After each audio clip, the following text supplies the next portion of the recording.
Hey guys, so welcome back to our channel. आज मैं एक पोर्ट्रेट बनाने वाली हूँ सोनू सूद जी की, वो भी सिर्फ आल्ता को यूज़ करके। कोई भी कलर नहीं, बस आल्ता यूज़ करूँगी आज। और मैंने पहले ऐसा कुछ ट्राई नहीं किया, तो मुझे कुछ ज़्यादा पता नहीं है इसके बारे में, और अभी मैं फ़र्स्ट टाइम ट्राई कर रही हूँ। सो आप लोगों को शायद इसमें कुछ गलत लगे या कुछ सही लगे, सो आप इसको कमेंट में बता देना। और मैं आपको इसका प्रोसेस बता देती हूँ। मैंने फर्स्ट लाइटर टोन यूज़ किया है।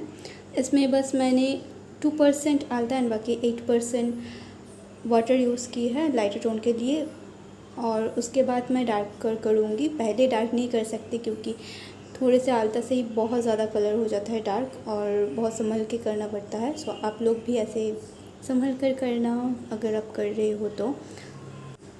और बाकी के प्रोसेस आपको वीडियो में देखने को मिल जाएगा। सो वीडियो को इन तक बिल्कुल भी देखना मत भूलिए, और अच्छा लगे तो लाइक तो ज़रूर कर दीजिए, और चैनल पे नए हैं तो सब्सक्राइब करना भूलिए मत।